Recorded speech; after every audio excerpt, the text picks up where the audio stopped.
परमेश्वर के धन्य नाम की महिमा हो।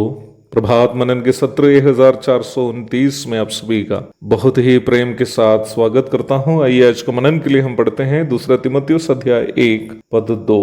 प्रिय पुत्र तिमुथियुस के नाम परमेश्वर पिता और हमारे प्रभु मसीह यीशु की ओर से तुझे अनुग्रह और दया और शांति मिलती रहे। कल हम इस बात को देख चुके हैं कि रोमी जेल में अपना दूसरा कारावास के दरमियान प्रेरित पौलुस ने इस पत्र की रचना की। ईस्वी 67 में शहीद होने के कुछ दिनों के पूर्व पौलुस की ये हार्दिक इच्छा थी कि तिमुथियुस को एक बार मिले। जैसे कि मैंने कल बताया था कि मसीह विरोधी सम्राट नीरो के डर के मारे पौलुस के कई अपने लोग भी इस सताव के समय पौलुस से दूरी बना कर रखे ताकि वे भी फंस न जाए। परंतु पौलुस ये चाहता था कि एक बार मरने के पूर्व अपना प्रिय शिष्य तिमुथियुस को मिले। तिमुथियुस को मिलने की पौलुस की इच्छा केवल एक भावुक इच्छा नहीं थी, बल्कि वो चाहता था कि विदा होने के पूर्व सेवकाई का नेतृत्व अगली पीढ़ी को सौंप दे। इस पत्री के आगे की पदों का मनन करते वक्त हमें ये बात स्पष्ट रूप में समझ में आ जाएगी। समर्पण के साथ सेवा करनी जितनी अनिवार्य बात है, वैसे ही ये भी अनिवार्य बात है कि सेवकाई का नेतृत्व ऐसे समर्पित सेवकों को सौंपे जो नई पीढ़ी के हैं। पौलुस और तिमुथियुस का आपस के संबंध वास्तव में अध्ययन करने का एक महत्वपूर्ण विषय है, जिससे हम ये समझ सकते हैं कि सेवा का नेतृत्व करने वालों का व्यवहार क्या होना चाहिए और वैसे ही सेवा में आए हुए नई पीढ़ी के लोगों का व्यवहार नेतृत्व के प्रति क्या होना चाहिए। तिमुथियुस के प्रति प्रेरित पौलुस का प्रेम इतना गहरा था कि पौलुस के लिए तिमुथियुस अपना बेटा के समान था। परंतु इसका यह भी मतलब नहीं था कि पौलुस का नेतृत्व अनुशासित नहीं था, कि तिमुथियुस को जो मर्जी थी उसे वो कर सके।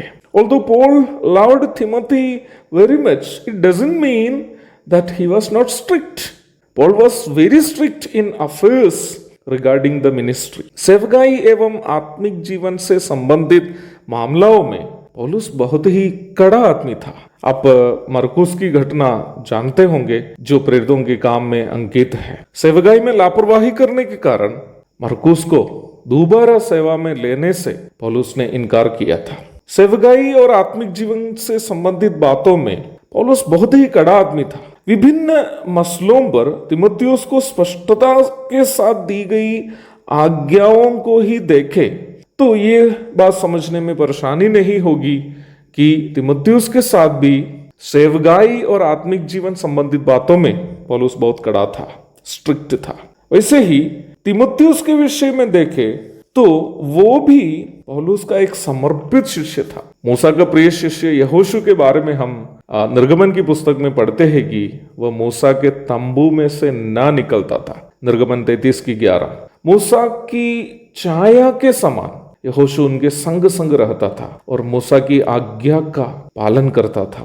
तब जाकर परमेश्वर ने यहोशू को मूसा के पश्चात इस्राएलियों का अगला नेता के रूप में चुना। जैसे मूसा के लिए यहोशू था, वैसा ही था तिमुथियुस पौलुस के लिए।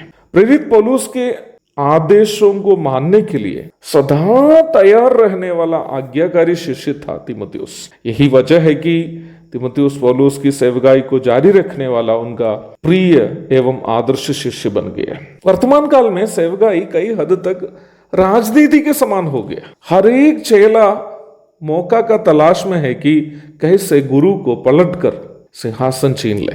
आज के ज्यादातर सेवकों के स्वभाव हम किसी से कम नहीं है, अधीन रहने का स्वभाव नहीं है। इसलिए ही उनमें से कोई सही से नेतृत्व में पहुंच नहीं पाता। परमेश्वर के निर्धारित समय के पहले नेता बनने की कोशिश पंख आने के पहले उड़ने की कोशिश करने के समान है। जो लोग नेतृत्व की सेवा में आना चाहते हैं उनको चाहिए कि अधीन रहना सीखे, तब प्रभु अपना समय पर शिष्य को गुरु बनाएंगे। अवश्य ध्यान रखिएगा प्यारो, यदि आप एक अच्छा शिष्य नहीं हैं तो आप कभी भी एक अच्छा गुरु भी नहीं बन सकते। जो अधीन रहना नहीं जानते हैं वो कभी भी नेतृत्व में भी नहीं आएगा। पौलुस और तिमुथियुस का जो रिश्ता है वो हमें एक बहुत बड़ा सबक सिखाती है कि गहरा प्रेम का संबंध रखने पर भी आत्मिक बातों में कभी भी ढीला ना हो। दूसरी बात, गुरु का हर आज्ञा को पालन करने के लिए एक समर्पित शिष्य के समान तीमुथियुस था। प्रभु सहायता करे हमें भी कि हम नेतृत्व का अधीन रहते हुए आत्मिक जीवन में हो या सेवकाई में हो आगे बढ़े, ताकि ठीक समय पर प्रभु हमें नेतृत्व की भी सेवा सौंपे, यदि प्रभु चाहता हो। एक और शुभ दिन की धन्य कामनाओं के साथ आज का मनन का मैं यहाँ पूर्ण विराम करता हूँ। प्रभु के धन्य नाम की महिमा हो। आमीन।